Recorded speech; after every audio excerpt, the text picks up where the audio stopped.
Semuanya rekan-rekan di seluruh Atlantis. Malam ini kita lanjutkan bincang-bincang kita ya di Atlantis Code seri 71. Masih Sang Puspo Tajem part 66. Mas Dodi, Mas Juru Bagus, Mas Eko, Rizkuloh, wah Rizkuloh nih, Wijayana, izin untuk join satu lagi narator kita malam ini, Mas Doli ya. Kita tunggu dulu. Halo Pak. Halo Mas Agung. Halo Pak Mas Agung. kabar? Selamat malam. Ya, baik Mas. Matur suwun. Izin Mas, sebelum kita mulai saya mau add dulu narator kita ya. Narator kita malam ini Mas Doli ya. Belum muncul ini. Mas Doli, oke. Rizkuloh, Mas Filamenta. Nah ini, saya invite dulu. Mas Agung, Ya. malam ini kita Halo Mas Doli. Halo Malam. Mas Doli, malam. salam kenal Mas Doli ya. Mas Doli ini kelahiran Ternate ya Mas ya. Nggih. Pria Ternate, besar di Palembang, dari tempatnya Mbak Ayu ya, dan sekarang di Jogja. Nah, Mas, saya kagum dengan IG live sampean ini, Instagram Mas Doli ini. Ada main bass, Offspring, kemudian apa tadi saya play Radiohead. Nah, saya lihat di situ ada violin, kemudian ada saksofon. Nah, sebelum dimulai rekan-rekan, biar ngumpul dulu. Ini ada 63 ya, sambil kita tunggu rekan yang lain. Saya minta dimainkan, Mas. Karena violin ini alat musik yang paling susah. Kenapa susah? Karena tidak ada gripnya itu. Nah, itu berarti benar-benar ini feelingnya kalau nggak jiwanya halus, konon nggak bisa. Nah, saya minta gitu, Mas Doli coba mainkan supaya menyaner semuanya ini tahu seperti apa ini. Monggo Mas, silakan. Yang sewu nggih. Ini ya. Sebetulnya alunan melodi yang dulu sekitar tahun 2011 sama Mas Agung itu di satu tempat itu Mas Agung. Iya. Yang untuk manggil lomba. Oh, nggih. Oh, iya. Jadi ada maksud ini. Oke. Ya, kebetulan pakai ini kebetulan. Tapi enggak inilah, enggak. Karena udah lama enggak main biola saya. Yang saya nggih. Iya. Iya, silakan Mas. Monggo.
Keren.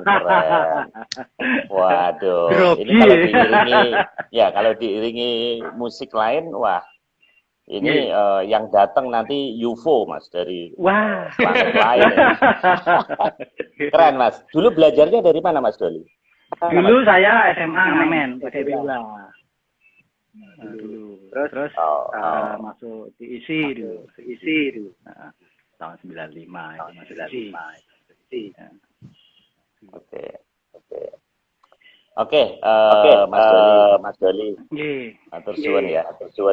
Nggih, Ini sudah 5 menit, kita mulai acara kita ya. Kok suaranya agak ini ya? Agak double nggak, Mas? Enggak. Kalau saya enggak. Agak delay dikit. Agak delay. Ya. Karena kita kan beda dimensi. Ini gara-gara dimainin tadi sebetulnya belum. Awalnya tadi nggak begini. Oke. Kita mulai Kurang ke atas dikit, Pak. atas ya. Atas ya. Ya, nah gitu. Ya. Kurang ini dikit. Segini ya, Mas Agung. Oke. Kita lihat dulu ritual kita. Kita pengen lihat ada apa nih, Mas Agung? Nah, ini kita lihat. Oh. Ini ada 2, Mas ya. Iya, ada 2. 9 jam yang lalu, misterius, kemudian keanehan bahasa kacang lupa kulitnya. Oke. Namun demikian, kita gimana, Mas? Cuman mungkin karena ada sedikit trouble mungkin kok double ya suaranya? Iya, double. Mulai minggu depan mungkin agak mungkin dikurangi itu sampai masalah selesai dulu karena mungkin ada beberapa trouble di editing dan sebagainya. Oke. Kalau mungkin seminggu 3 kali ini mungkin berkurang antara 3, mungkin kadang 2, kadang 1 dulu sampai masalah selesai dulu. Gitu. Oke.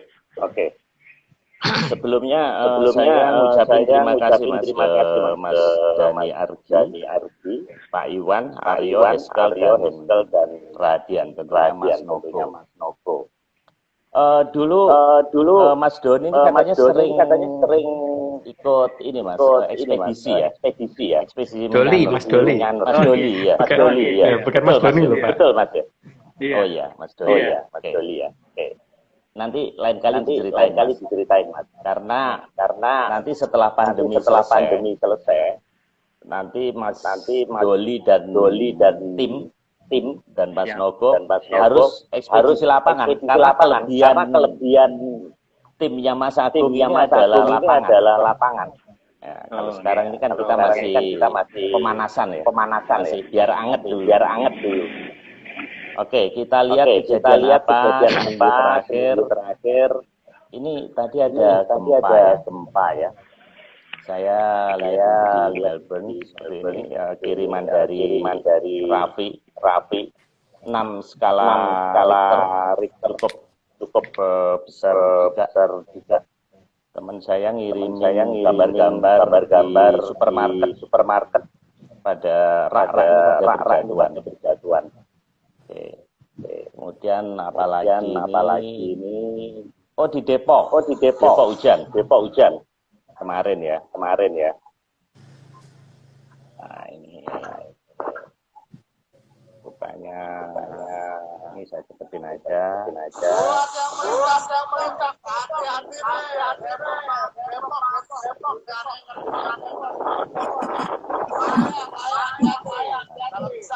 Alam. Ini saya kiriman dari Mas Bambang Rio Cahyono dari Malaysia. Dia dari ini. Turki Lightning. Kemarin kan dari ini dari Meksiko ya, Mas Agung. Iya, Meksiko. Ya. Terus saya mau mamerin juga nih. Ada yang masih inget ini nggak? Waktu pas Zoom ya. Ya, jadi ini konsepnya. Ini jadi soft gambar jadinya. Ini karya Mas Dani Ardi. Nah, ini setelah jadi frame. Kemudian apa namanya? Ini jadi paket. Nah, aslinya masih saya ambil di belakang rumah. lagi diturunin karena udah terlanjur tinggi perlu tangga. Oke. Malam ini sang puspo tajem Mas ya. Iya, Cukup banyak nih 47+1, jadi kita mulai saja. Monggo Mas Doli. Saya persilakan. Zaman dahulu kala ada kerajaan bernama Kabupaten Dayak yang berada dari tanah Jawa. Udah cetol sih, ada nama kadipatennya aja yang mungkin sekarang udah menghilang namanya karena sudah berubah menjadi nama negara lain gitu kan. Tapi dulu pokoknya yang ada di Kidul Wetan atau dalam bahasa kita sekarang itu berarti Timur Selatan ya. Timur Selatan itu apa? Tenggara ya. Ya, yang ada di arah Tenggara itu sekarang ada suatu daerah yang dulu namanya Kadipaten Lodoyo gitu. Jadi, kalau sekarang kan namanya udah berubah. Oke, lanjut Mas. Kadipaten Dayak ini dipimpin Deruksa atau Secah Itu ya berdasarkan cerita ya, berdasarkan dongeng ya. Jadi kalau tidak dipercaya nggak apa-apa, karena ini kan di sini saya bercerita atau mendongeng, cuman masalahnya cerita itu kok mirip dengan kejadian yang ada di wilayah itu. Kalau menunjukkan dari mana posisinya Lodoyo dan Lodoyo itu siapa, di sana siapa, itu kan di dalam cerita itu memang diceritakan seperti itu. Di sana dipimpin oleh seorang raseksa atau buto. Lanjut Mas.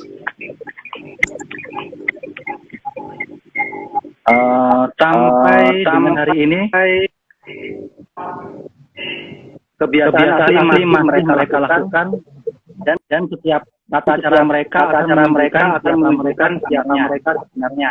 Mereka itu yang dikenal dengan aborigin. Itu berdasarkan dongeng ya. Jadi itu ketika namanya dirubah pun harusnya Lodoyo itu ada di sana gitu. Akan bisa terlihat dari cara mereka mengadakan upacara dan sebagainya gitu sih. Berdasarkan cerita yang ada di beberapa cerita nenek moyang saya dulu gitu. Tapi ya itu terserah, boleh dipercaya boleh tidak gitu. Maka dilanjut Mas. Di zaman kala Kadipaten Dayak ada dalam kekuasaan kerajaan Hindu Anapura. Zaman Kolodworo itu zaman kedua di zaman kali akan ada Kalisworo terus Kaliyogo ya. Di zaman Kaliyogo di zaman yang kedua. Jadi kan satu zaman Kali itu 7 zaman Kolo, 1 zaman Kolo, 3 Mongso Kolo, 1 Kongso Kolo, 100 tahun matahari lah, itu ada di zaman Kali yang kedua di zaman Kolo yang kedua gitu ya. Kalau secara ukuran waktunya begitu. Ini kok suaranya agak ini ya. Ada kayak echo gitu katanya Mas Timi. Kayak ada suara echo gitu katanya. Ini yang mengeko siapa ini? Enggak tahu. Gara-gara violin tadi.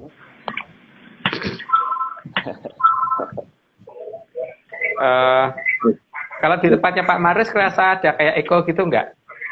Iya, seperti eko. Tapi kalau Mas Agung yang bicara itu enggak ada. Testing. Kalau Mas Doli bicara ada ekonya tapi terlambatnya agak lama gitu loh, jadi nggak numpuk. Kalau Pak Maris kerasa numpuk gitu nggak? Aku nggak numpuk sih, agak telat ekonya. Kalau Mas Agung nggak. Kalau saya ngomong, makanya saya nggak usah ngomong, Mas Agung aja yang bicara. Oh gitu. Ya, silakan Mas. Oke, monggo Mas. Oke. Di kerajaan Dahanapura yang menjadi raja adalah Sang Hyang Batarawiknu yang bernama Sang Maha Prabu Jayabaya. Sudah sangat terkenal ya namanya beliau ya, sebagai satu-satunya leluhur yang dikatakan pertama kali nulis jangka yang sangat lengkap dari zaman Kolo Kukilo sampai dengan Kolo Suroto gitu kan. Jadi itu yang berdasarkan ukuran yang zaman yang beliau tulis dalam serat kuno, yang sekarang ini banyak versinya dan kemudian banyak nggak nyambungnya gitu loh, versi-versi yang baru. Tapi beberapa beberapa tulisan itu mungkin bisa dibenerin kalau kita bisa bicara dengan beliau sendiri ya. Gitu. Nah, monggo yang bisa bertemu dan bicara dengan beliau, monggo membenarkan kalau ada sesuatu hal yang salah di serat babat gitu. Oke, monggo Mas Doli dilanjut. Karena Sang Maha Prabu Jayabaya sangat hebat, maka kekuasaannya sangatlah luas. Semua yang ada di zaman beliau merasakan ketentraman yang sejati. Beliau itu orang yang sangat gede prihatinnya ya, saking prihatin, saking kuat prihatinnya itu dari umur 13 tahun sampai dengan sak moksanya itu tidak pernah yang namanya makan enak, karena cuma makan kunyit sama minum temulawak yang pahitan ya, yang temulawaknya bukan temulawak yang sudah dicampur gula dan enak gitu, enggak, yang masih benar-benar pahit. Sehingga ya kalau rakyatnya makmur ya pantas, karena pimpinannya kan udah nebus semua penderitaan rakyatnya. Oke Mas, monggo dilanjut. Sehingga banyak negara yang ingin ikut berlindung. Itu karena melihat perbedaan ekstrim, kemajuan kerajaan negara mereka. Sehingga kalau mau maju, ya harus ikut mengayuh Dahanapura. Bahkan sampai dengan sekarang aja kalau kita perhatiin negara seperti Amerika itu bahkan belum tentu lo bisa membuat suatu tulisan yang sifatnya ramalan sampai 1 juta tahun ke depan gitu. Atau nggak usah sampai 1 juta tahun deh, 100 tahun ke depan aja deh, dengan urutan kejadian yang harus benar gitu ya. Jadi bukan kejadian lompat-lompat loh, harus urutan kejadian yang harus benar gitu. Dalam menyimpulkan apa itu harus benar-benar tepat gitu. Saya pikir belum ada loh bandingannya kalau bagi saya ya, tapi kalau bagi orang banyak mungkin ada, tapi bagi saya belum ada sih. Itu yang bisa seperti beliau ya. Lanjut Mas. Keadaan tersebut membuat salah seorang putri dari Kadipaten Lodaya jatuh hati kepada Sang Maha Prabu Sri Aji Jayabaya. Di sini ini anggap aja cerita ya. Jadi dari sini nanti monggo diperhatikan tradisi apa sih yang seharusnya bertahan di dekat Dahanapura yang sebetulnya.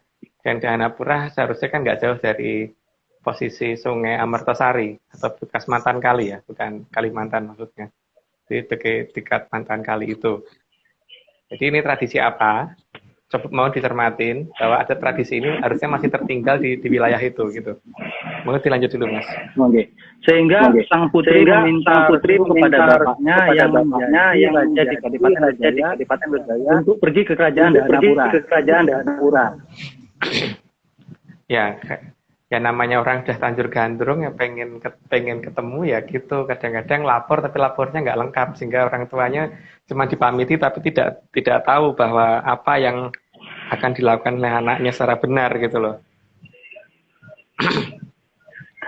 Ini ada yang beritahukan Mas Agung bisa bisa cabut dan colok lagi headsetnya Mas Marius dan Mas Doli karena bereko, katanya gitu. Kita cabut bareng-bareng dulu kayak rame-rame kita pasang lagi aja dari Mas Priagus. Ini saya cabut dulu ya. Saya sudah. Halo. Ini saya colok lagi ya. Ya. Kayaknya saya sudah nggak eko nih Mas Agung. Saya eko nggak? Nggak. Udah enggak Mas Agung. Apakah saya masih eko? Gimana, Mas Doli pakai headset yang Bluetooth nggak? Iya, pakai yang Bluetooth. Kalau pakai yang Bluetooth biasanya gitu sih. Iya, biasanya kalau pakai yang kabel. Saya dulu waktu pakai yang Bluetooth juga sering begitu, makanya saya pakai yang kabel. Mungkin langsung aja ya, nggak usah pakai. Iya, langsung aja Mas. Dimatikan Bluetooth-nya coba Mas. Oke, dilanjut G. Nah ini nggak eko ya? Ganteng bagus malahan. Oh ya. Sip. Enggak dilanjut. Oh ya. Tanpa mengetahui maksud dari putri, Sang Prabu Lodaya mengizinkan putrinya berangkat ke Dahanapura. Ya, kan dipikir ke Dahanapura itu mau liburan atau mau main itu apa gitu. Tidak tahu tujuan sebenarnya itu apa gitu. Sehingga diizinkan. Tapi kalau tahu sebenarnya apa yang akan dilakukan putrinya, nggak akan diizinkan itu. Monggo dilanjut, Mas. Oke. Sang putri dari Lodaya itu pada akhirnya dikenal sebagai Totok Kerot, menjadi satu-satunya buto perempuan yang berani datang ke Dahanapura. Ini gambarnya saya cuma ngambil ini ya, patung yang ada di Kediri, tapi sebenarnya nggak kayak gini ya. Harusnya nggak kayak gitu. Tapi ada yang penting ada satu raseksi yang berani datang ke Dahanapura. Sebenarnya tujuannya bukan untuk menyerang, tapi tujuannya untuk menunjukkan bahwa beliau tuh dia suka sama raja di Jawa gitu, sama Prabu Sri Haji Jayabaya. Gitu. Mau dilanjut dulu, Mas. Oke. Sang Totok Kerot hanya ingin melamar Sri Aji Jayabaya, yang dalam bahasa Jawa dikatakan ingin mengunggah-unggahi Sang Mahaprabu Sri Aji Jayabaya. Nah, di sini ya gambarnya pun harusnya tidak kayak gini ya, karena gambar ini sebenarnya adalah bukan gambar Totok Kerot, tapi ini adalah patung Reco Gupolo ya. Reco Gupolo itu patung buto yang biasanya ditaruh di atas di depan gerbang, di depan gapuro gitu, yang bawa godo ada dua kanan kiri, seharusnya seperti itu. Cuman karena ini dianggap sebagai Totok Kerot ya biarin dulu, sementara kita pakai gambarin dulu, tapi sebenarnya nggak kayak gitu. Mau dilanjut, Mas. Pada saat mendatangi kerajaan Dahanapura, Sang Totok Kerot diiringi peralatan musik terbaik yang dimiliki dan menjadi tradisi di Kadipaten Lodaya. Coba tolong perhatikan tradisi ini ya. Ini tradisi yang seharusnya masih ada di dekat aliran Amertosari ya. Jadi tradisi di mana ada satu makhluk yang tinggi, terus kalau berjalan diikuti oleh alat-alat musik gitu. Pokoknya alat musik yang begitulah ya. Entah itu apa, saya bukan orang yang pemusik, jadi saya kurang bisa menggambarkan seperti apa musik-musiknya gitu. Tapi kalau musiknya sendiri pasti sudah berubah ya dari zaman itu sampai ke zaman sekarang. Tapi sosok satu yang kemudian digambarkan sebagai sosok satu yang tinggi diikuti oleh rombongan di belakangnya itu saat ini kan harusnya kalau pada mengamati ke lapangan akan melihat itu kan. Dan itu banyak loh yang nganu itu dan dianggap sebagai tradisi wilayah tersebut gitu loh. Saya tidak mau ngomong itu tradisi apa. Tapi coba perhatikan deh. Itulah yang tersisa dan yang masih bisa kita kenali sebagai penggambaran Totok Kerot yang sampai dengan hari ini masih bisa tersisa di dekat Amertosari. Gitu. Mungkin dilanjut, Mas. Karena sosok buto, maka wujudnya juga berbeda dengan manusia. Sang Totok Kerot terlihat lebih tinggi di atas ukuran manusia normal. Ya biasanya diikuti arah-arahan gitu loh, diikuti arah-arahan dan ada musiknya. Tapi dia paling tinggi dan kelihatan dandan gitu loh, dandan dengan rambut yang gimana gitu. Pokoknya kelihatan seperti itu. Itulah tradisi yang tertinggal yang masih ada sampai dengan hari ini. Tapi ya monggo diamatin sendiri itu apa gitu. Lanjut, Mas. Hal ini membuat curiga seluruh masyarakat di Dahanapura. Apalagi suara iringan musik dari rombongan Sang Totok Kerot sangatlah tidak selaras dengan masyarakat Dahanapura. Maka masyarakat dipimpin oleh Mahapati Daha dan Mahapati Daka mencegat rombongan. Karena ya jenis musik itu kan bahkan mungkin antara orang di daerah dengan di perkotaan kan juga mungkin beda ya. Apalagi dengan jenis makhluk yang rasnya beda, itu sih juga lain.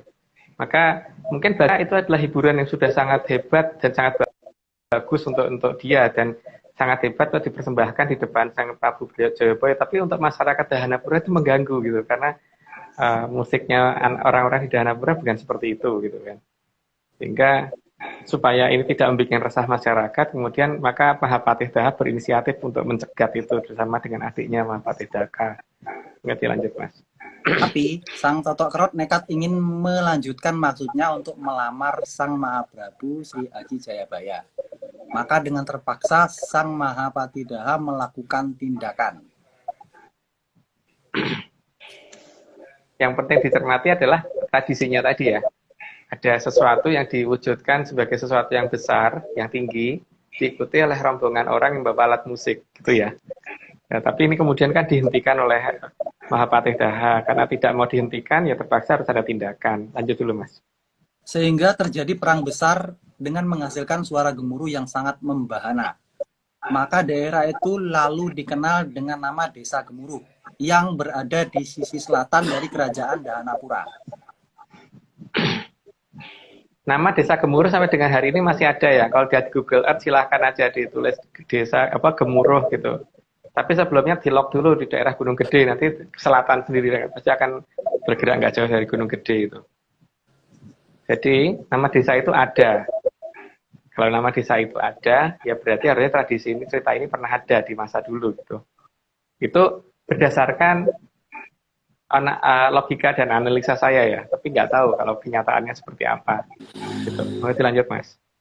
Akibat perang tersebut, Totok Kerot dengan seluruh pengikutnya mati. Dan ini yang membuat Sri Aji Jayabaya marah kepada Mahapatinya. Karena seharusnya cukup diusir, bukan dibunuh. Sehingga Mahapati Daha dan Mahapati Daka pasti akan mendapat hukuman dari Sang Hyang Wening. Karena kedatangan Totok Kerot pada masa itu kan bukan untuk mengadakan perang. Kalau dia datang untuk mengadakan perang, nggak apa-apa. Dilakukan seperti itu tidak apa-apa. Tapi ini kan bukan untuk mengadakan perang. Seharusnya kan cukup diusir, cukup disuruh minggir. Tidak, kalau terpaksa menggunakan kekerasan ya nggak apa-apa. Tapi jangan, tidak perlu harus sampai mati kan makhluknya itu gitu loh. Sri Aji Jayabaya nggak marahnya di situ ya, karena di sini pasti dia akan dapat beliau yang sebagai pemimpin negara yang harus mempertanggungjawabkan tindakan Mahapatihnya kekayangan kan. Jadi beliau yang akan mendapat marah dari Sang Hyang Wening. Dan beliau juga sangat sayang pada Mahapatihnya supaya nanti tidak terkena hukuman juga itu. Makanya kemudian ya itulah paling tidak ada pemberitaan dari Sri Aji Jayabaya kepada kedua Mahapatihnya supaya lebih berhati-hati gitu. Ya kemudian kan Totok Kerot itu setelah mati maka kemudian kan dia masih cari cara kan. Oke, dengan bapaknya nggak bisa, kalau dengan anaknya gimana gitu. Malah dilanjut dulu Mas. Lama setelah kejadian itu, putra sulung Sri Aji Jayabaya yang bernama Alingdarma ketemu dengan seorang putri yang bernama Dewi Setiawati. Saat itu Sang Alingdarma sudah menjadi raja di kerajaan Mulwapati. Nah itu juga yang jadi masalah adalah Dewi Setiawati itu siapa gitu. Tapi mungkin diterusin dulu aja deh. Khawatirnya kebablasan saya. Karena tahu kalau yang menitis ke Dewi Setiawati adalah Totok Kerot, maka Sri Aji Jayabaya melarang putranya untuk melanjutkan hubungan dengan Dewi Setiawati.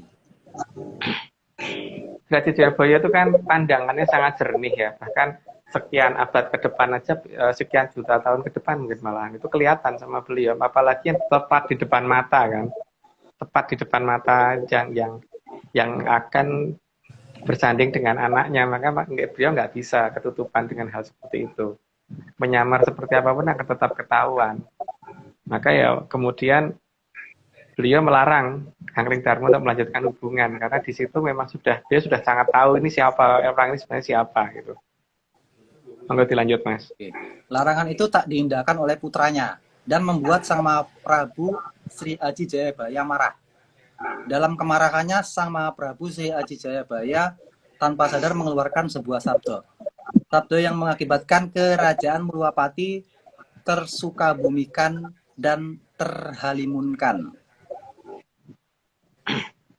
Itu ada di Babat Kediri kebetulan cerita itu, walaupun mungkin nggak lengkap ya, bahwa kemarahan beliau itu membuat hilangnya kerajaan Mulwapati dan beserta rakyatnya, beserta seluruh raja dan rakyatnya hilang semua gara-gara kemarahan beliau. Hanya dengan satu ucapan itu gitu loh. Ya walaupun menyesal tapi ya bagaimana ya, karena sudah terlanjur gitu kan. Memang ya saking saktinya dan punya sabdo Pandito Ratu yang sekian hebatnya, maka satu kali mengucap itu hati-hati, bahaya banget untuk orang seperti beliau itu. Lanjut Mas. Sehingga sebagian kerajaan Mulwapati hilang karena tersukabumikan dan sebagian hilang karena terhalimunkan. Terhalimunkan itu berarti dia ada di alam halus ya, di alamnya lembut. Kalau misalkan sukabumikan itu berarti sebagian itu teruruk sesuatu gitu loh. Jadi kalau yang terhalimunkan jelas itu tidak mungkin bisa kita cari karena dia pada posisi yang sudah beda alam. Tapi yang tersukabumikan berarti kan tertimbun sesuatu, itu berarti sesuatu yang masih bisa dicari di daerah sana seharusnya. Lalu dilanjut Mas. Melihat kejadian itu, maka Sang Hyang Betara Narada turun dan meminta agar Sri Aji Jayabaya balik ke Kahyangan karena sudah bersalah.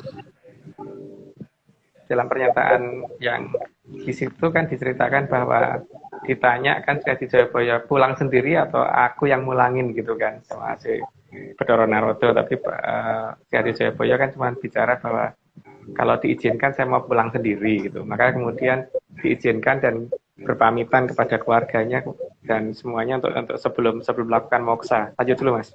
Kebablasan. Sebelum moksa, Sri Aji Jayabaya berusaha menata keadaan untuk masa depan, juga untuk kedua Mahapatinya.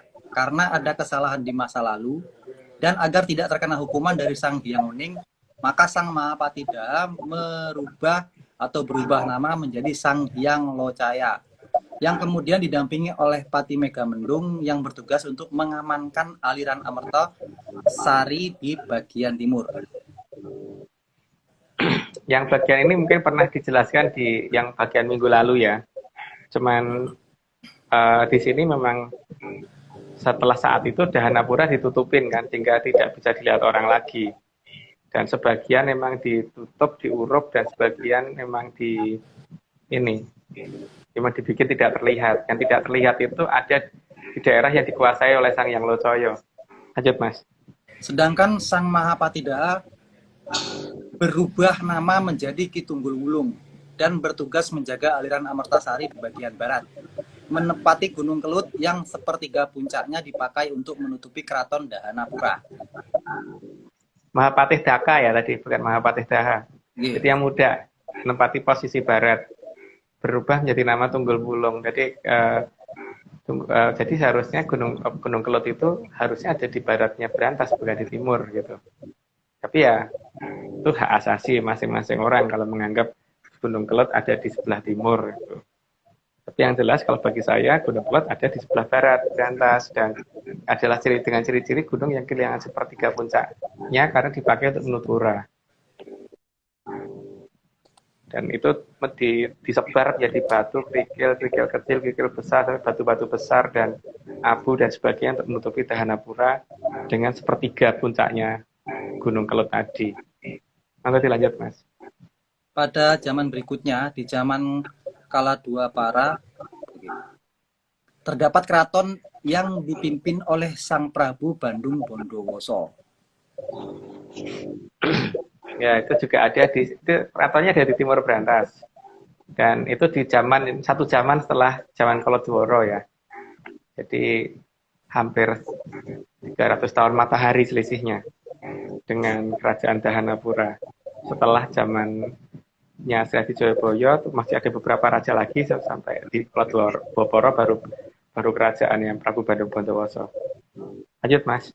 Sementara di sisi Amertasari yang lain bertahta Sang Prabu Dewata Cengkar yang suka memangsa manusia. Itu juga berdasarkan cerita ya.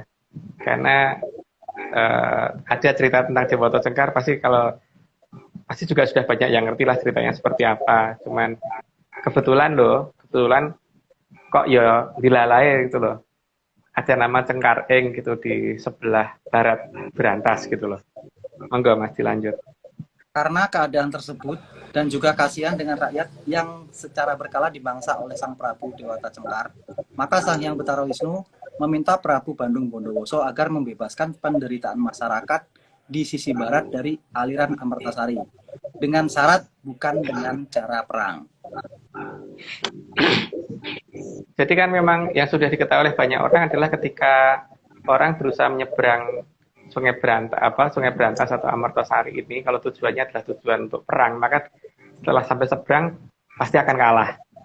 Makanya karena posisi Dewata Cengkar ada di posisi seberang Berantas, maka pada saat melawan tidak boleh dengan cara perang, jadi harus dengan cara yang seolah-olah baik-baik gitu. Jadi inilah sandiwara yang dilakukan oleh Prabu Bandung Bondowoso. Dan nanti perhatikan tradisi apa sih yang masih tersisa akibat kejadian ini gitu. Monggo dilanjut Mas. Karena Sang Hyang Betara Wisnu sangat paham kalau siapapun yang menyeberangi aliran Amertasari dengan tujuan perang pasti akan apes dan kalah. Maka beliau melarang Sang Prabu Bandung Bondowoso menyerang Dewata Cengkar. kebablasan saya kayaknya tadi. Sudah dijelaskan tadi. Tapi ini pada dasarnya kan hal ini yang akan dilakukan oleh Prabu Bandung Bondowoso. Mungkin pada bingung terus mau ngalahin tapi nggak boleh perang, gimana caranya ya gitu. Ya itu ada dalam cerita rakyat yang kemudian masih tersisa. Kadang-kadang disebut dalam cerita Aji Soko dan kadang-kadang ada yang menyebutnya dalam cerita Bandung Bondowoso. Tapi karena ini versi menyan saya, maka saya ngomongnya adalah Prabu Bandung Bondowoso bukan Aji Soko gitu. Monggo lanjut Mas. Makanya Mas di filosofi Jawa kan ada menang tanpa ngasorake. Gitu kan. Iya, menang tanpa ngasorake. Terus Mas Wijen tanpa wadyabala, tapi nggak kayak sekarang loh Pak. Menang ngasorake banget, maju kakean bolo gitu kan. Kalau sekarang gitu kan. Kalau saya rojo tanpa mahkota lan tanpa wadyabala Mas ini hanya. Kirain tanpa manutyo Pak. Ternyata tanpa wadyabala, tak kira manutyo ya Pak tadi. Monggo Pak. Lanjut Mas. Sang Prabu Dewata Cengkar beserta anak buahnya mempunyai rambut gimbal dan panjang. Maka tempat sering berkumpulnya mereka dinamakan daerah Gondrong. Dan nama itu kebetulan juga ada. Dan nggak jauh-jauh gitu loh. Nanti beberapa nama wilayah ini akan ada dan nggak jauh-jauh. Monggo aja. Tapi ini bukan berarti apakah itu tepat apa enggak ya. Anggap aja kebetulan. Dan namanya kebetulan itu jangan dianggap pasti cerita ini benar ya. Jadi kalau menemukan wilayah dengan nama Gondrong, dicari di Google Earth dan ketemu, anggap aja kebetulan gitu. Karena ini dongeng gitu. Dongeng itu nggak boleh dipercaya, tapi ya monggo kalau mau dipercaya silakan gitu. Monggo belajar Mas. Dan daerah pusat kekuasaan dari Sang Prabu Dewata Cengkar dikatakan daerah Cengkaring. Dikatakan Cengkar itu kan karena tanahnya tandus ya wilayah sana itu. Cengkar itu artinya tandus, jadi daerah yang tandus Cengkaring gitu. Oke, lanjut Mas. Sehingga daerah Cengkaring. Bentar Bung. Ini Cengkaring Mas ya, Cengkaring ya. Lah itu kebetulan Pak. Memang biasanya kalau orang Jawa kalau ngomong seperti itu sih. Kalau Cengkaring biasanya digabung memang jadi Cengkareng. Tapi kan itu yang ngomong Pak Marius loh, bukan saya loh ya. Oh, iya. Dan depannya nggak boleh ada kata nganya Mas. Cengkareng aja, nganya nggak boleh. Nggak ada.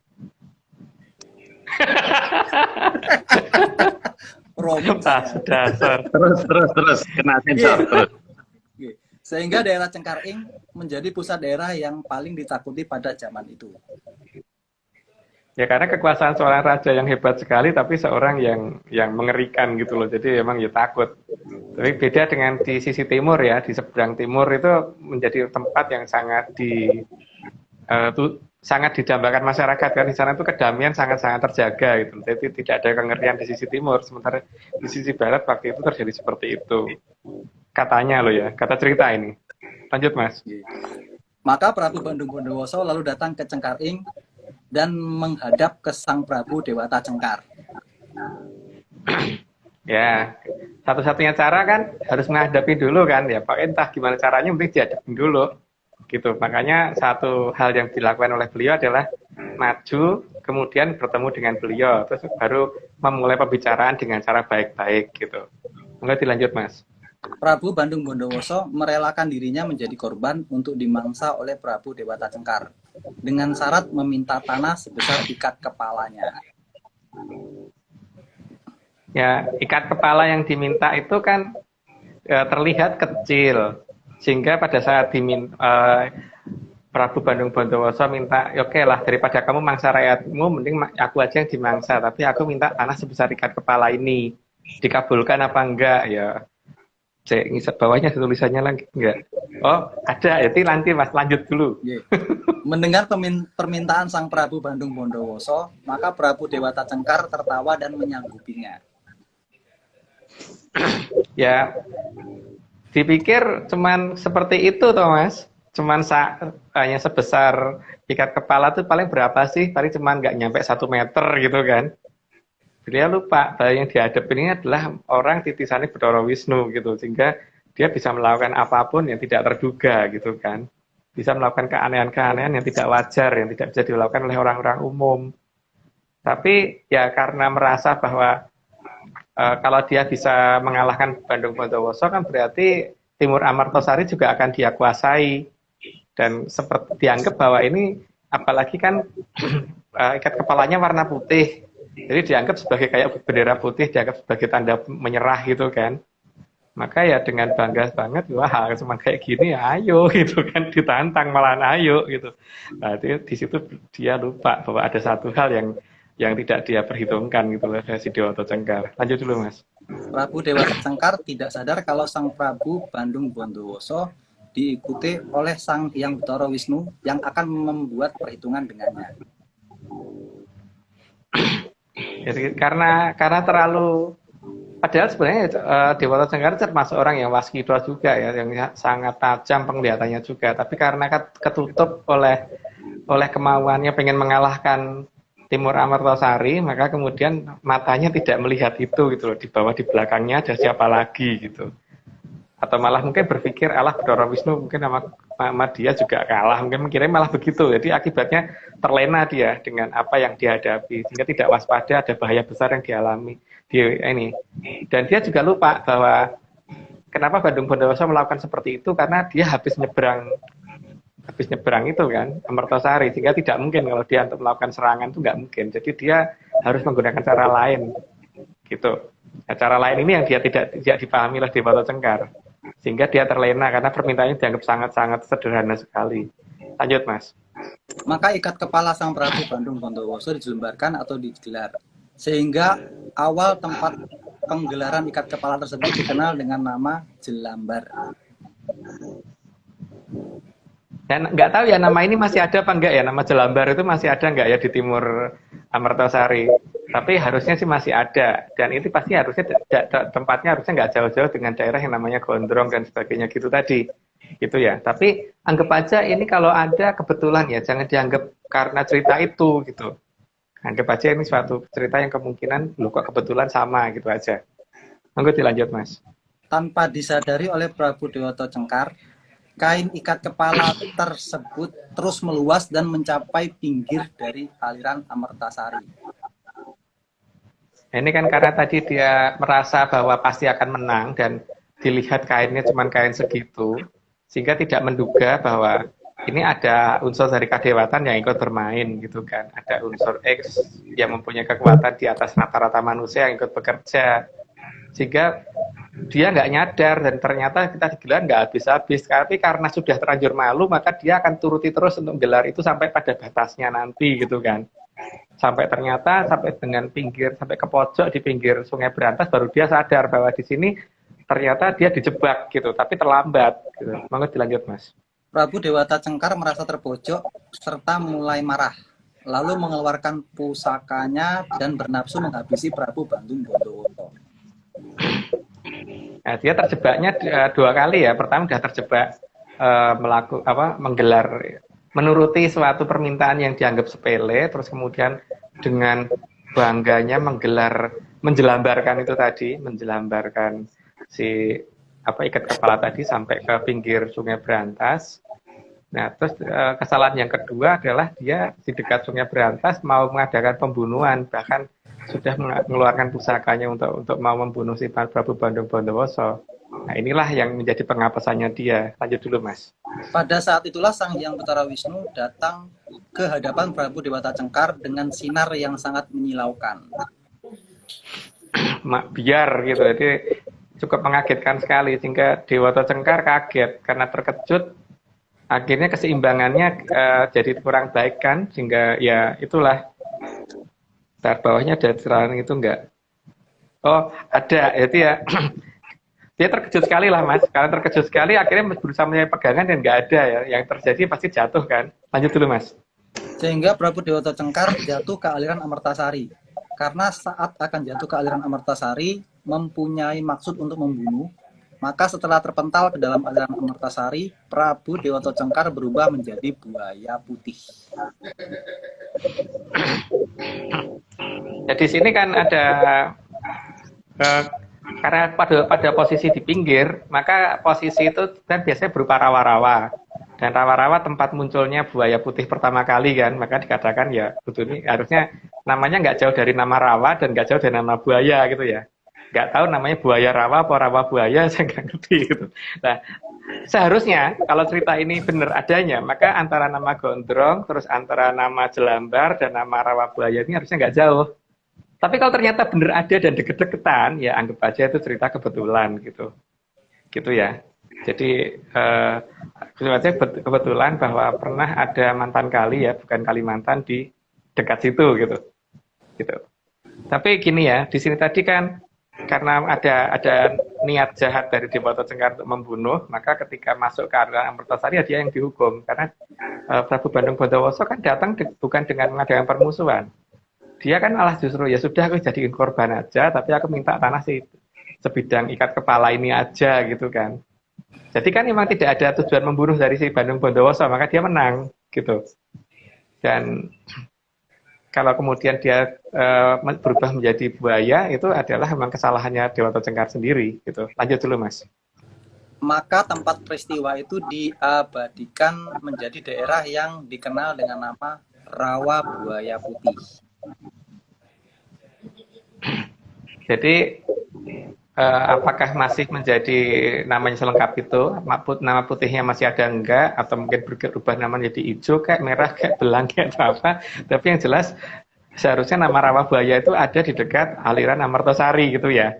Tapi ya itu kan berdasarkan cerita dongeng. Jadi kalau mau dianggap iya atau enggak ya monggo diperiksa sendiri gitu kan. Bukan berarti ini wajib dipercaya gitu. Kalau percaya malah aneh wong dongeng kok dipercaya gitu ya. Gitu. Jadi no debat di sini kan. Monggo dilanjut Mas. Setelah itu Prabu Bandung Bondowoso tertarik pada putri dari Prabu Dewata Cengkar yang bernama Loro Jonggrang. Maka saat melamar Loro Jonggrang, sang buaya putih dibawa sebagai seserahan dalam lamaran ke Loro Jonggrang. Nah, tradisi ini nggak tahu nih masih ada di mana gitu ya sampai dengan hari ini.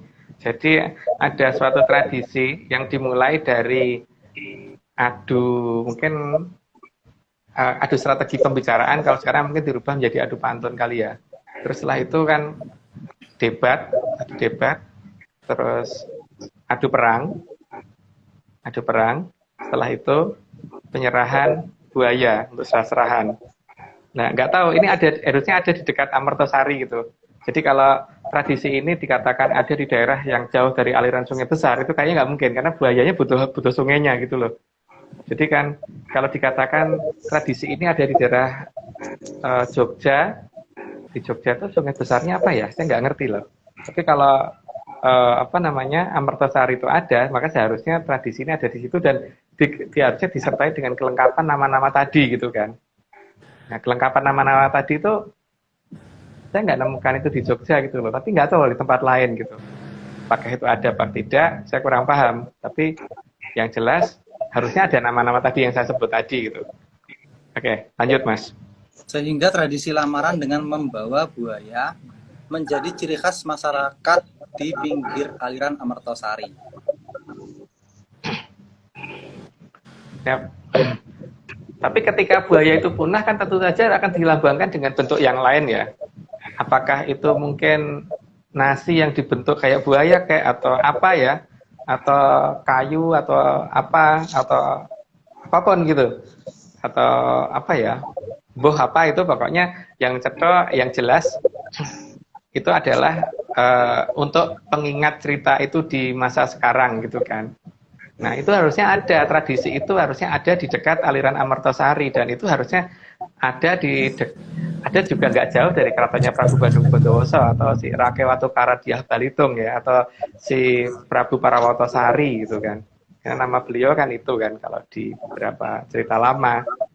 Nah tapi kan masalahnya di sini kemudian kan ini dianggap sebagai tradisi yang tidak sambung dengan cerita yang ada di cerita tadi ya, tapi itu hak masing-masing. Apa Pak Marius kok tiba-tiba menongol? Saya dari tadi nunggu kok nggak ada yang nyebut lubang buaya Mas. Emang tidak Pak. Tidak, lubang buaya nanti ceritanya lain lagi tuh soalnya. Kalau itu ceritanya G30 SPKI ya, beda ya. Iya. Oh, enggak, nanti tuh nyambungnya dengan cerita tentang Kramat Jati dan Jati Bening Pak. Oh. Tapi masih lama itu. Oke. Ada cerita tentang kenapa muncul namanya Kramat Jati dan sebagainya itu nanti itu. Oke. Silakan Mas. Oke. Prabu Bandung Bondowoso sebenarnya tahu kalau Loro Jonggrang adalah titisan Totok Kerot. Tapi kecantikan Loro Jonggrang mengalahkan logika dari sang Prabu Bandung Bondowoso. Nah, jadi hari ini kan sebenarnya adalah legenda tentang Totok Kerot ya. Jadi Totok Kerot pertama kali itu ketika masih wujud prasaksi, terus kemudian waktu nyusup ke Dewi Setyawati, terus kemudian waktu jadi Loro Jonggrang gitu kan. Itu cerita itu kan satu cerita, makanya walaupun kenapa sih kok kita tidak menceritakan yang kemarin kita urut kan, kemarin sudah menceritakan Jahanapura dan sebagainya, kenapa kok lompat? Ya, lompatnya itu karena ini ada hubungannya dengan legenda Totok Kerot yang berurutan gitu ya, yang berurutan sampai dengan adanya Ratu Boko. Dikatakan Boko itu kan berarti ya suka makan orang kan gitu, dan itu terjadi harusnya nggak jauh dari aliran Amartosari gitu Mas. Monggo dilanjut. Udah selesai ya? Ketepatan dan kejelian dari Sang Hyang Betara Wisnu dalam meredam keangkaramurkaan dikarenakan beliau menggunakan mata satu. Ya, karena memang namanya juga Betara Wisnu ya, teliti banget dalam mengamati segala hal. Bahkan titisannya aja Prabu Sri Joyoboyo sangat waspada sampai melihatnya bukan hanya sampai di hari itu, tapi sampai di zaman Kala Surata ya, kalau versi orang Jawa. Nah, tapi kalau misalnya ada orang yang ngomong masa depan tuh nggak bisa dilihat, itu haknya yang ngomong begitu ya. Tapi kan kalau kenyataan yang ada itu buktinya Serat Jongko itu ada, dan Serat Jongko itu kan nyatanya ya jadi tenan gitu loh. Ada beberapa hal cerita yang nggak bisa dibantah, itu memang terwujud betulan. Tapi ya asumsi orang kan boleh-boleh aja, kalau mengatakan itu tidak mungkin, yaitu haknya tapi masalahnya kan penggambaran Betara Wisnu itu dalam wayang kulit nggak pernah digambarkan dari arah depan kan, tapi digambarkan selalu dari arah samping, dan penggambarannya tidak pernah kelihatan matanya dua, tapi kelihatan matanya satu. Kalau kelihatan matanya satu, itu kalau dikatakan, oh karena digambar dari samping, enggak juga. Berkali-kali saya cerita bahwa bisa dilihat bahwa di wayang yang lain itu ada kok yang digambarkan bermata dua gitu. Tapi kenapa Satria dan Dewa dan Betara Betari itu matanya satu, gitu kan? Itu kan artinya memang ya yang dimaksud adalah kenapa sih waspadailah gitu. Itu kenapa kok harus digambarkan bermata satu gitu loh? Karena memang ya namanya sudah Mataram.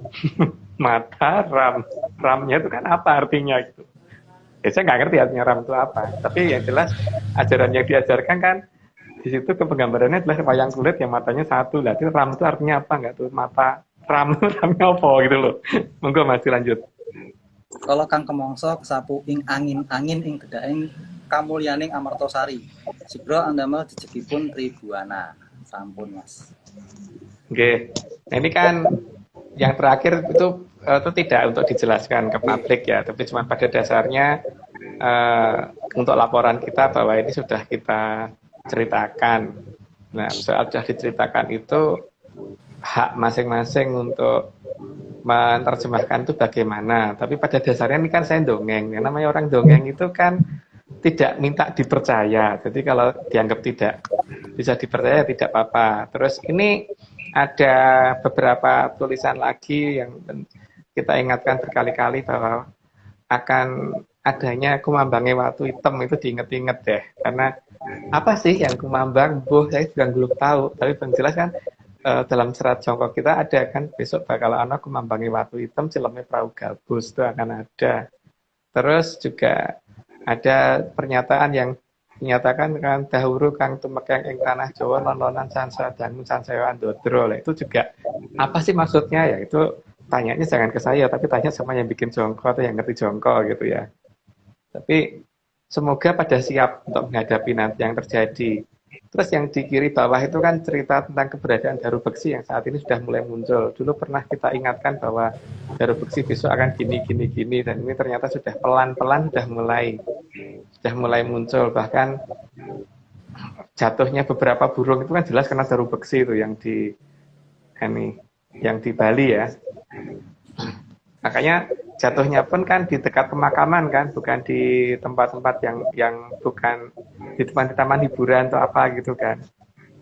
Sehingga efek baru bersih itu sudah kelihatan, sudah mulai ada ya. Semoga semuanya nanti selamat dan tidak ya kalau dikatakan semuanya saya nggak tahu apakah semuanya apa enggak, tapi yang penting ini sudah kita ceritakan gitu. Karena sudah kita ceritakan berarti kan kita sudah tidak ada suatu kesalahan kalau misalkan Berantas dibuka gitu loh. Ketika mantan kali terbuka, bukan Kalimantan ya, ketika mantan kali terbuka gitu. Tapi di sini saya juga tidak mau dikata nakut-nakutin orang, saya nggak nakut-nakutin. Kita cuma menceritakan tentang kemungkinan Berantas dibuka gitu loh. Dibuka itu apakah itu bencana? Kita nggak ngomong bencana, cuma ngomong Berantas dibuka. Gitu kan beda ya. Gitu Mas Doli, terima kasih loh. Ini ada telas tanginya apa ini Mas? Sandi apa ini? Ya, ada 3 peristiwa yang akan mengakhiri suatu kejadian yang tidak baik karena bangunnya 3 sosok yang selama ini belum mungkin terabaikan oleh banyak orang, gitu Pak. Oke. Mungkin detailnya ini ada hubungannya dengan purnama yang kenapa rata-rata 3 hari itu. Walaupun untuk minggu ini sudah 4 hari ya purnamanya. Dan purnama terlama kan kita pernah ngalami 5 hari itu. Yang waktu dulu saya salah nyebut, pikir 5 hari. 5 hari kaki akan purnama, ternyata purnamanya yang 5 hari, bukan 5 hari akan purnama gitu. Waktu itu. Mas Agung, ini ada yang bilang Mas Doli ini kayak Iwan Fals. Jadi besok katanya kalau muncul lagunya Iwan Fals dinyanyikan sama siap. Mas. Ya. Ini saya dapat kiriman dari teman saya lagi, namanya Bambang Trio Cahyono. Dia PhD dari Universitas Utara Malaysia. Nah, tidak jadi bunuh diri sebab apa buaya ini di Malaysia. Enggak, ini lucu. Jadi ada orang mau bunuh diri ini kan. Karena waktu saya upload gambarnya buaya di flag. Terus dia ambil artikel, jadi ini bunuh diri ada buaya. Karena katanya kok bagus gambar buaya gitu. Nah, saya mau ini saya mau tunjukin tadi, ini sudah saya ambil dari atas. Nah, ini real nih. Nah, ini asli, bagus sekali. Silakan rekan menyanar follow IG-nya Mas Dani Ardi ya, namanya @ta.mi. Nah, itu banyak. Suaranya putus-putus Pak Marius. Suaranya putus-putus. Putus-putus ya? Diulangi pelan-pelan ya. Ya, jadi ilustrator kita Mas Gotami, Mas Daniar, Instagramnya namanya go.ta.mi. Nah, kalau rekan-rekan pengen digambar seperti ini ilustrasi, dan saya juga udah pesen sih Mas gambar-gambar lain gitu buat lucu-lucuan aja, buat give orang gitu. Mas Dani bagus ilustrasinya. Buat gift saya enggak Pak? Termasuk buat gift saya juga enggak? Saya takut kualat mau karikatur Mas Agung. Ada di sini, udah ada nih. Nah, ini kan ada ini Bayu. Ini. Kok saya kayak Yasir Arafat ya? Makanya saya. Oke, rekan-rekan, seperti biasa kita akan bagi kaos. Jadi rencana saya memang 2 ini. Karena kalau enggak, jadi ini rata-rata kita 130. Kalau kita bagi 52 minggu itu 2,5 tahun. Jadi enggak cocok nanti harga pulsanya dengan kaosnya. Saya kesian rekan menyanar lagi nunggu masa 2,5 tahun baru dapat kaos itu. Kalau bisa masuk 2 kita masuk 1 ya 1. Yang saya izin Mas. Jadi ini saya sudah masuk loh Pak. Saya sudah masuk ini sama Mas Doli, berarti dapat 1-1 dong.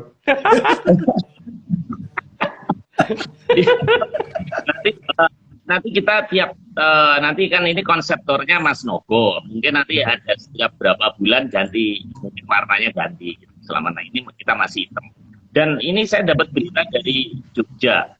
Yang rekan kemarin itu ada yang XXL ya ternyata. Nah itu susah Mas, harus pesen lagi. XXL yang kemarin itu Mas. Guru sama bilang ya, kalau nggak salah. Pokoknya ya harap kabar. Pasti kita kirim. Kalau DM ke Mas Nogo ya, atau enggak? Ya enggak, kita enggak tahu ukurannya. Mas Doni, thank you ya. Terima kasih Bang. Saya dari Ternate, ketemu lagi di menjadi Mr. Fals. Izin untuk jenengan dulu Villa Menta. Silakan kalau mau Mas Villa Menta ini saya mau kabur aja ya. Kabur aja ini saya ingin cewek sebenarnya biar rekan-rekan jadi kenal. Nah ini coba ya. Nama cewek atau bukan? Nah. Dua sekalian. Oke. Satu lagi apa ya? Ngawur lah saya.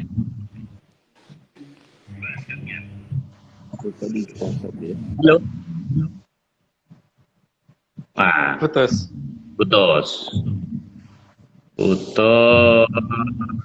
Ya udahlah, salah satu lah.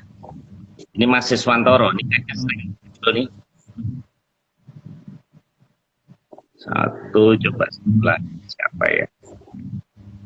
Satu lagi.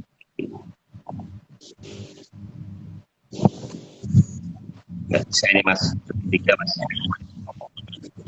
Halo. Halo Mas. Nah, ini Mas Siswantoro bukan?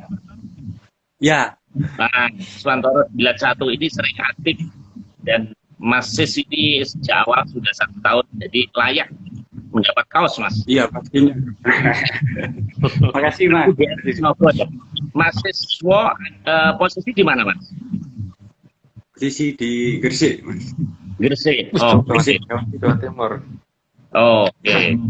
Ada yang mau ditanyakan ke Mas Agung Mas? Ya.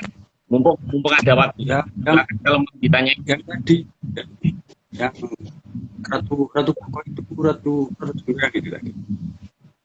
Apa? Enggak putus-putus ya suaranya. Ratu Boko, apakah Ratu Jonggrang tadi? Jelas nggak Pak Maris? Bisa ngulangi pertanyaannya Pak Maris nggak? Mau tanya Ratu Boko Mas. Ratu Boko, kenapa? Apakah sama dengan Roro Jonggrang? Apakah yang namanya Ratu yang berarti perempuannya? Iya. Ya. Karena disebut Ratu Boko harusnya Roro Jonggrangnya itu. Kalau di foto cekar kan laki-laki, jadi harusnya bukan Ratu nyebutnya. Gitu. Kayak istilah lamarannya tersebut kan adanya di mana gitu kan harusnya tahu ya. Oke. Ya. Oke. Mas yang kaos coklat kenalan Mas. Siapa Mas?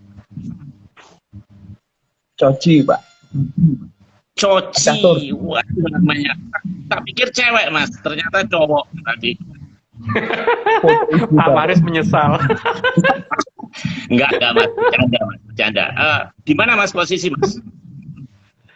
Klaten, Pak. Ponggok, Klaten. Oh, Klaten. Wah, kalau ini kan diambil sendiri aja di Jogja daripada ongkos kirim keluarin. Oke, Mas Coci sama Mas Sis nanti DM Mas Go ya, nada apa angin, kaosnya berapa, halaman lengkap berapa, kita. Oke rekan-rekan, saya rasa cukup. Terima kasih. Kita, saya pada ketinggalan. Minggu depan aja ada. Oh penampakan ini Gunung Cumbing. Tadi Cumbing dari Angkrik. Penampakannya ada awan. Oke. Mas Agung minggu depan topiknya masih ini juga Pak, cuman judulnya saya lupa karena ini panjang Pak, cerita tentang aliran Amertosari atau Berantas itu cukup sangat panjang karena kan menyangkut dengan detail beberapa nama wilayah ini yang belum kita sebutkan, kenapa munculnya nama Kelapa Gading, kenapa nama munculnya Gunung Sahari, kenapa ada nama Kamal, ada nama Sumur Batu dan sebagainya, nanti kan harus disebut satu-satu kan. Pada Nama Jati Bening, Keramat Jati, semuanya belum. Jadi masih sangat banyak, Pak. Tapi ya tentu saja tidak semuanya, karena kalau semuanya pasti bosan semua nanti. Oke. Ya, paling tidak 10% lah disebut. Pak Marius, tanya dulu. Kenapa? Pak Marius, tanya dulu. Tanya Mau dulu. dong. Tanya sama Mas Agung pun. Mau tanya. Mau tanya. Tanya apa, Mas? Ya, itu Mas Agung, kenapa di daerah saya ya sebelah bul atau sumber air itu dari Klaten ya, dari wilayah Jatinom sampai ke arah Pengking, tempat Opo Pemandian itu banyak sekali sumber air. Suaranya putus-putus ya. Pak Sumber Maris, air, putus Mas. nggak? Ada sumber air Ya, di sumber air kenapa? Di barat Kecamatan Mangunarjo ya, terutama dari Klaten sampai ke Boyolali Pengking itu kok banyak sekali. Banyak sekali umbul sumber air. Oh, banyak mata air, banyak umbul. Ya. Ya berarti masih beruntung, Mas.